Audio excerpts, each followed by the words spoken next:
Hey guys, tonight we step quietly into a Florentine street, still wrapped in the cool blue before sunrise. The stones slick with a dew that glistens faintly in the torchlight.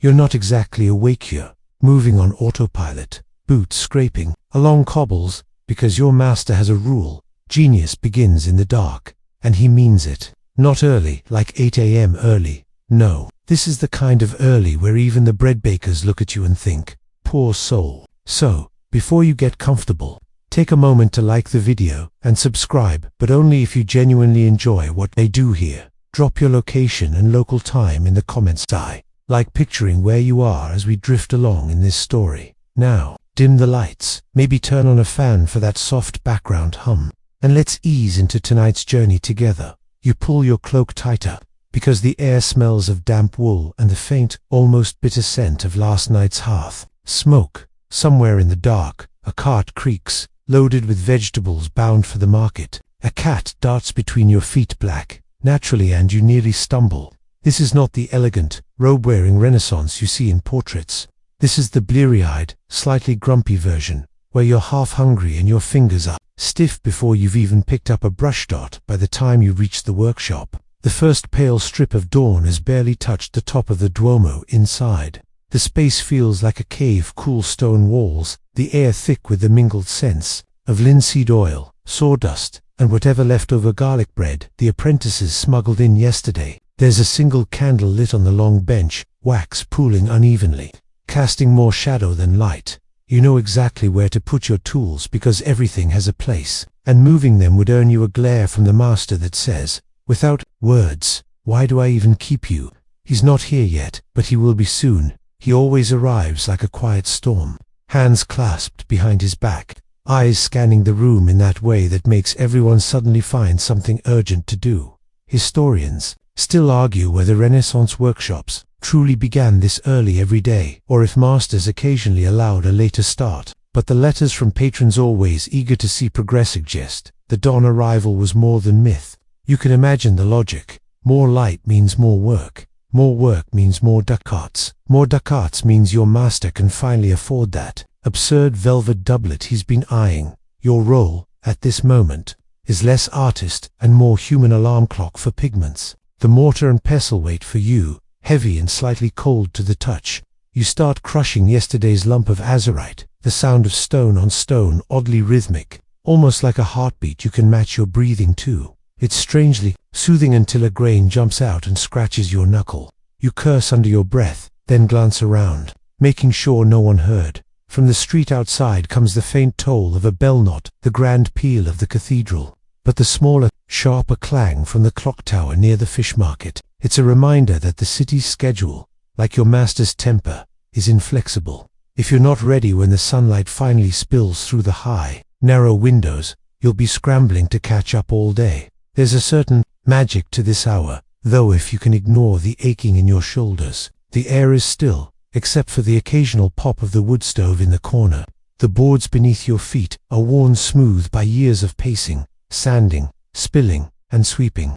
You think about how many apprentices before you stood in this exact spot, half asleep, muttering about the injustice of it all, only to one day be replaced by another pair of calloused hands. You steal a sip from the water.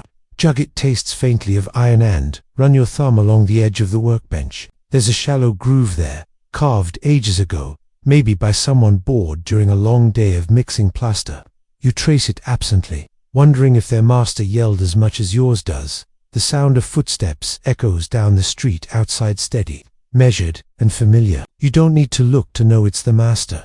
The candle trembles slightly in its puddle of wax, or maybe it's just your hand shaking. He'll push the door open without knocking, sweep off his hat, and head straight to the canvases. He won't say good morning. He'll only ask why the vermilion still looks grainy in this light, with the shutters still closed. The space feels more like a monastery than a workplace, solemn, quiet, devoted to its rituals, and maybe that's part of the point. The master likes to remind you that painting is prayer in color.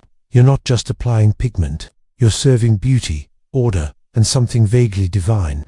Or maybe he's just justifying why none of you have slept in since you got here. Still, you can't deny that there's a particular kind of focus in these early hours, before the city fully wakes. It's as though the entire world is holding its breath, waiting for the first real stroke of the day's work. You roll your shoulders, take a deeper breath, and prepare for the moment the master steps through the door, because once that happens, the quiet will vanish, replaced by the measured chaos of Renaissance creation. You crush another handful of azurite, the grains popping faintly under the pestle.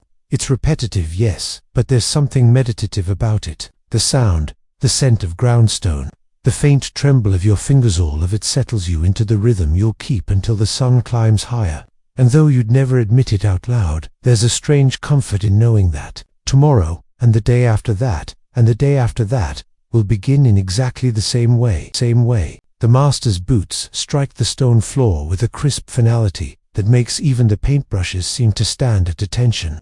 He doesn't pause to greet you, he heads straight for the unfinished panel on the easel, squinting at it the way a falcon might size up a particularly disappointing mouse. His hand hovers, not to touch the surface, but to feel the air just above it, as if that's where the painting's true flaws are hiding. You keep your eyes low, because this is the moment when he might say nothing at all, which is terrifying. He might mutter something like, "This gold leaf is sulking," which somehow feels worse. Historians still argue whether artists of the time were truly this mercurial, or if we've romanticized their tempers, but the records are littered with notes about scoldings, rework orders, and the occasional accidental spilling of wine over subpar sketches. You shuffle back toward the pigment table, pretending to be absorbed in your work. The light through the shutters has shifted to a thin golden blade, catching on motes of dust that hover like suspended fireflies. The air smells sharper now, thanks to the vinegar used to clean brushes. Somewhere overhead, the rafters creak, either settling or hosting a mouse with strong opinions about your mixing technique. The master finally speaks, not to you mercifully, but to the room in general. We start with the Madonna's eyes today. This is a double-edged statement. On one hand, it means something important is happening. On the other, it means you'll be grinding pigments so fine that your wrists will feel like lead by nightfall. Renaissance belief held that the eyes were the soul's windows, which is poetic until you realize it's your job to prepare the frame for those windows by pulverizing yet more azurite. A stray cat, probably the same one that nearly tripped you earlier, slips in through the half-open door, tail high, eyes glinting in the dim light. No one shoos it away. It'll hunt the mice that gnaw on the canvases. You drop a crumb from last night's bread near the table, and it disappears under the bench. With the efficiency of a practiced thief, the master sets out his tools: a fine squirrel hair brush, a shell of diluted ink, a square of soft clipped. He hums under his breath, not a song exactly, but a tuneless rhythm that marks his concentration. The sound blends with the rasp of your pestle, the crackle of the wood stove, and the faint clanging from the street outside, where someone is arguing with a mule. There's a kind of balance in the chaos. You can feel the day stretching ahead, hours of quiet labor punctuated by the occasional burst of laughter from the other apprentices, or the master muttering about modern artists in Venice who don't respect proper technique. You stifle. A green modern, in this case, means painting clouds too fluffy. And though you've been up since before the first bell, there's something in the rhythm, grind, mix, pass, stir that almost lulls you into forgetting you'd rather still be asleep. Almost. The daylight thickens into that particular Renaissance morning brightness, white and sharp, like someone has taken a knife to the clouds and let the sun spill out in neat slices. The windows are high, so the light falls at an angle that turns every dust mote into a slow-moving star. You're still hunched over the grinding slab, turning azurite into powder so fine it clings to your skin like stubborn glitter. If you ever leave this place, you suspect you'll still be finding blue in your fingernails 20 years later. The master paces, not impatiently, more like a lion in its enclosure, marking the perimeter, ensuring nothing has shifted in his small kingdom. He pauses near the shelves, where jars of pigment line up in careful rows: verdigris green, lead white, vermilion red, and the precious ultramarine from lapis lazuli, locked away like a jewel. Historians still argue whether these colors were guarded more for their monetary value or for the way they could elevate a painting to something almost holy. Either way, you've never touched the ultramarine unsupervised, and you're pretty sure doing so without permission might be an offense punishable by exile, or at least a week of cleaning brushes in the cold courtyard. From the corner of the workshop comes the faint metallic tapping of an apprentice preparing. gold leaf. It's done with a hammer, carefully, between layers of parchment. The rhythm is steady, almost hypnotic. Tap, tap, tap. And for a moment, you nearly match your grinding to its beat. The smell in the air shifts again, this time with a faint sweetness, linseed oil warming in a small pot near the stove, waiting to be mixed into the paints. Your hands are cramped, but you can't stop yet. The master leans over the Madonna's half-painted face, murmuring to himself about symmetry, divine proportion, and whether her gaze should be turned 1 degree more to the left. You've learned not to take these musings as instructions. They're more like weather reports. Interesting, possibly important, but not immediately actionable. At your feet, the shop cat emerges from beneath the workbench with a tail twitch that clearly communicates judgment. It steps delicately between pots of varnish as though navigating a field of sleeping giants, and then settles on the one sunny patch of floor it can find. The cat's ability to find comfort anywhere is, frankly, enviable.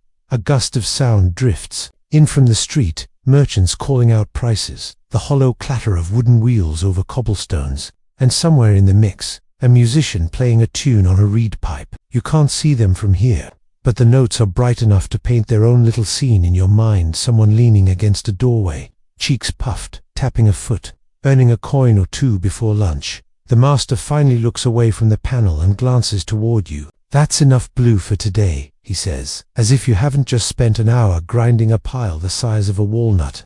You slide the powder into a small ceramic dish and wipe the slab clean, the gritty residue catching under your nails again. Your wrists ache, but there's a satisfaction in seeing the color sitting there, ready to be transformed into light on wood. As you straighten up, you notice the master's hands moving over the surface of the Madonna's eyes with the same precision you'd use to thread a needle. His breath slows, the brush barely whispering over the panel. You think about how many hours of labor hide behind that single moment, how many mornings like this one, quiet and relentless, add up to something people will one day stand in front of in a church, whispering reverently as though it simply appeared there, whole. And then, without ceremony, he dips the brush again and starts on the other eye. Just another day, and another tiny eternity.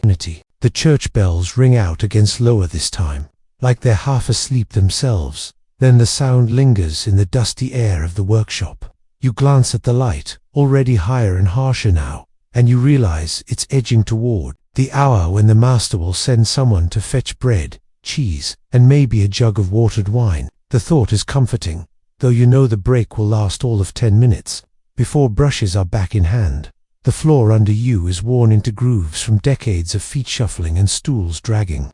When you move toward the window to fetch a jar, your step automatically finds the deeper channels, like water following a stream. Outside, the street is in full motion. Apprentices from other workshops carrying wood panels wrapped in cloth, a baker's boy balancing a basket of rolls so fresh the steam curls in the cold air, a washerwoman shaking out a sheet that flashes like a sail. The master calls your name, holding out a narrow brush. The bristles are trimmed to a point so fine it could almost stitch fabric, and it smells faintly of squirrel hair and walnut oil. Your task now, underpainting. It's the invisible skeleton of the artwork, the muted earth tones that will hide forever beneath the final colors. Most people never see it, but without it, the image would look flat, lifeless, like a ghost pretending to be real. Historians still argue whether the best underpainting came from the Venetian school or the Florentine one, but you're too busy keeping your hands steady to weigh in. You settle on the low stool and begin.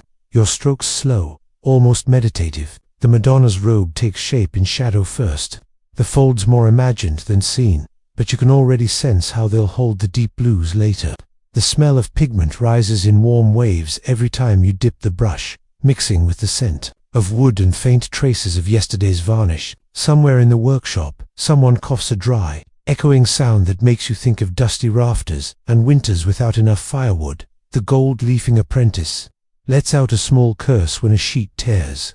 The whisper-thing square is ruined, clinging to his fingertips like it has no intention of ever letting go. He tries to flick it off, but it floats to the floor, catching the sunlight for a fraction of a second before collapsing into nothing. The master doesn't scold, he just sighs, the way you might sigh when a sparrow flies off before you can point it out. On the far side of the room, a block of wood stands in for a live model today, draped with cloth and weighted with lead shot. To keep it steady, it's a stand-in for the human figure, when the real models, usually fishermen, laborers, or the occasional wandering poet, are unavailable. You glance at it between brushstrokes, imagining the master muttering at it as though it might answer.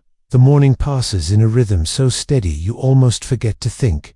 Dip, brush, exhale, glance, correct. The faintest sound from outside, cartwheel catching on a cobblestone, a dog barking feels startling, like someone tapping your shoulder. And yet, the longer you work, the more the boundaries between you and the painting dissolve. You aren't just making marks, you're coaxing something half alive into being. When the bread finally arrives, it's still warm, and the crust crackles when you tear it. The cheese is sharp, the wine thin and acidic, but in the pause that follows, the room hums with a rare stillness. Even the cat stretches and blinks slowly, as if granting permission for everyone to stop. The master eats standing up, bread in one hand, his other still tracing invisible lines in the air, planning, adjusting, arguing silently with the picture. And then, as quickly as it began, the pause is over. Brushes are picked up, tools set in motion, and the day folds back into itself. You return to your corner, ready to lay down another stretch of shadow, the Madonna's face hovering just out of reach, waiting.